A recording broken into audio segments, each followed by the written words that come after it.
Estados Unidos se prepara para vivir una de las semanas más duras y tristes en la historia del país, solo comparable a los ataques de Pearl Harbor y el 11 de septiembre. Así lo anticipa el secretario de Salud al asegurar que lo peor de la pandemia aún está por ocurrir en el país. Gobiernos estatales y activistas urgen que se haga más flexible el programa de asistencia de nutrición suplementaria, conocido como SNAP. Piden que abarque a más personas en un momento en el que mucha gente pierde su empleo y busca ayuda del gobierno. Pese a no contar con evidencias que lo confirmen, el presidente Trump volvió a insistir en el uso de la cloroquina, un medicamento usado durante décadas para combatir la malaria, como método eficaz contra el coronavirus. El presidente Trump dice ver la luz al final del túnel. El mandatario junto al equipo de respuesta de la Casa Blanca se fijan en el leve progreso de Italia y España para mandar un mensaje de esperanza que difiere en gran parte de la advertencia del secretario de Salud. Las autoridades de salud en Estados Unidos son más enfáticas respecto a la pandemia. Insisten en que lo peor está por venir. La próxima semana será nuestro Pearl Harbor, nuestro 11 de septiembre, dijo, refiriéndose a esta semana el director general de Salud Pública en el programa Meet the Press de NBC. Al mismo tiempo, Adams le pidió a los gobernadores de los 8 estados que no tienen órdenes de quedarse en casa que promulguen restricciones al menos por una semana para ayudar a frenar la propagación del virus. Mientras tanto, el principal epidemiólogo del país reiteró lo difícil que ha sido contener la pandemia. Se está haciendo difícil controlarla, dijo Anthony Fauci en el programa Face the Nation de CBS. El médico también criticó a los gobernadores que no han emitido restricciones para sus habitantes. Pero sus palabras parecían caer en oídos sordos. El gobernador republicano de Arkansas no da su brazo a torcer. Según Asa Hutchinson, no hace falta quedarse en casa ya que sus restricciones son estrictas y considera que el uso de tapabocas y el distanciamiento social serán suficientes. El gobierno federal recomienda utilizar mascarillas o tapabocas al salir a la calle en un esfuerzo por contener la pandemia. Mientras tanto, Nueva York entra en su semana más trágica, según el pronóstico de las autoridades. En las últimas semanas, la ciudad que le da nombre al estado se ha convertido en un polvorín para la epidemia. Rebecca Smith explica cómo se preparan allí para lo peor. El gobernador de Nueva York calificó la crisis que estamos viviendo como un conflicto bélico. Esto es una guerra y el enemigo es el virus. La buena noticia, dice Cuomo, es que en Nueva York, aunque lamentablemente todavía hay gente muriendo,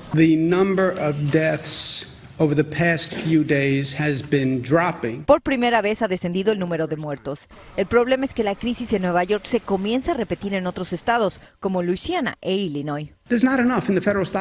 Cuomo lanza una advertencia: no hay suficientes reservas federales para atender a todos los estados. En el estado vecino, Nueva Jersey, ya fallecieron más de 900 personas, por lo que la alerta es inminente. Estamos ampliando la capacidad de nuestros hospitales con más camas, más trabajadores y utilizando hoteles del área para los enfermos, dijo el gobernador. Nueva York está ávido de buenas noticias porque el número de muertes es gótico.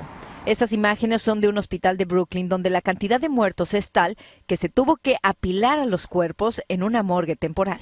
Y la crisis por el número de muertos no solo se vive en un condado, también se vive en la ciudad de Nueva York y en todo el estado. Es por eso que se han implementado morgues temporales como esta en toda la ciudad para poder manejar con el número de restos humanos. Pero ante la crisis sigue llegando ayuda. 85,000 trabajadores de la salud voluntarios darán la mano a los cansados médicos y enfermeras. En Nueva York, Rebecca Smith, Noticias Telemundo. Una situación muy triste. Bueno, un policía hispano falleció durante el fin de semana en la ciudad de Nueva York por complicaciones relacionadas con el coronavirus. El sargento auxiliar Ángel León estaba asignado al precinto número 43 del Bronx y se integró a la uniformada en 1981. Más de una decena de agentes del Departamento Policial de Nueva York han muerto a causa de la contagiosa enfermedad, así como se han registrado más de 2.100 contagios de COVID-19 en sus filas. Más del 18% de la fuerza laboral de ese departamento policial se ha reportado como enferma. Y precisamente en la ciudad de Nueva York, un tigre malayo de 4 años del zoológico del Bronx dio positivo al COVID-19. Esta es la primera vez que se infecta un tigre, según los laboratorios de servicios veterinarios nacionales del Departamento de Agricultura de Estados Unidos. El tigre, de nombre Nadia, junto con su hermana Azul, 2 tigres de Amur y 3 leones africanos, desarrollaron síntomas como tos seca. Autoridades del zoológico dijeron que esperan que todos se recuperen, así que entre todo unas buenas noticias. Y ahora pasamos a California, donde ya se han confirmado más de 15,000 casos y al menos 348 muertes por la pandemia. Allí la alarma se ha desatado en el condado Riverside después que por lo menos 30 personas de la tercera edad de un hogar de ancianos dieran positivo al coronavirus y se teme que la cifra de contagiados sea aún mayor. Es todo un reto para las autoridades de salubridad cuando vemos que sucede un brote en centros como este, porque sabemos que son personas que están en mayor riesgo de contraer el virus. Estas cifras pudieran aumentar a medida que vayamos recibiendo los resultados del resto de los pacientes y del resto del personal en esta clínica. En el condado de Riverside, casi 800 residentes han contraído COVID-19 y las autoridades le han ordenado a la población usar mascarillas cuando salen de casa.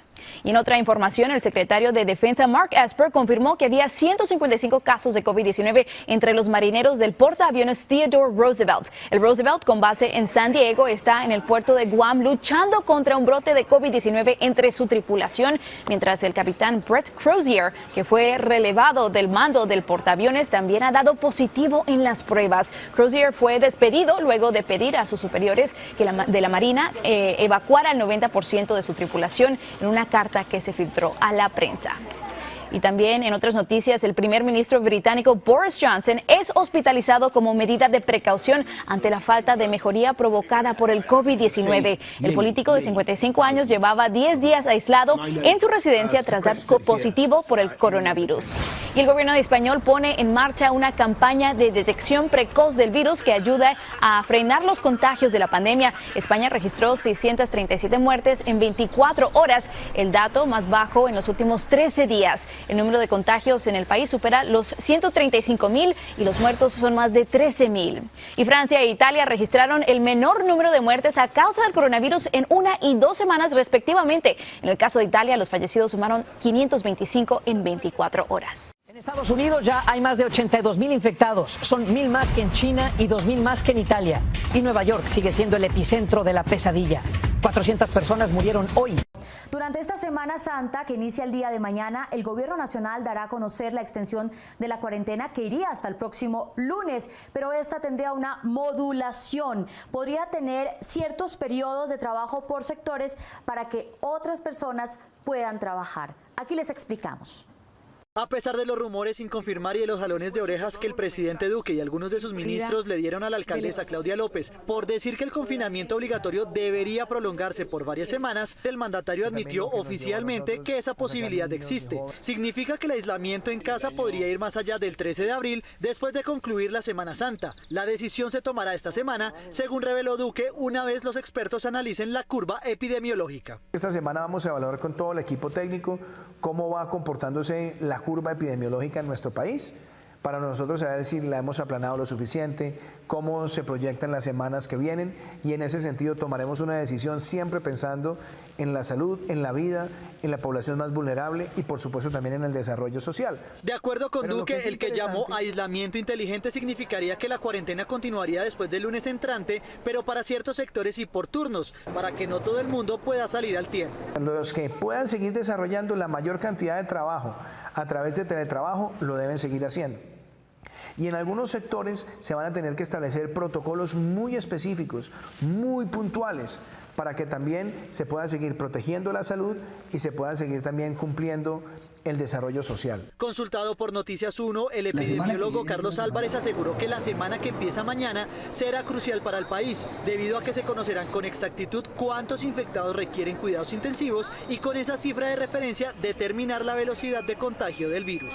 Y de esta manera podemos saber cuántos casos puede estar circulando en la comunidad y saber cómo se ha ido propagando la pandemia. Sin embargo, para el director del Grupo de Investigación en Salud Pública de la Universidad del Rosario, Leonardo Briceño, es prematuro que el gobierno piense en flexibilizar la cuarentena porque, según él, son muy pocas las pruebas que se han hecho en el país, lo cual podría implicar desconocimiento de la situación real. En este momento es muy difícil hacer una evaluación de lo que ha ocurrido con la cuarentena debido a que es muy reciente en relación con la historia natural de la enfermedad y obviamente tenemos muy pocas pruebas. De acuerdo con la organización Health Policy Watch, que hace seguimiento a las medidas que han adoptado los países para combatir el coronavirus, Colombia hace 209 pruebas por cada millón de habitantes, que lo convierte en una de las naciones que menos pruebas realiza, mientras que, por ejemplo, España realiza 7.500 por cada millón de residentes. Colombia tiene que mejorar su sistema de evaluación y registro. Tenemos pocos casos, pero igual tenemos muy pocas pruebas. Entonces, como el diagnóstico depende de que la prueba sea positiva,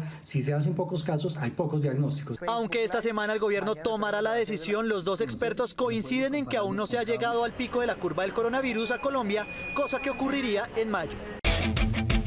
Aquí comienza lo mejor del deporte, el primer programa deportivo, pasión, emoción, noticias, análisis e invitados.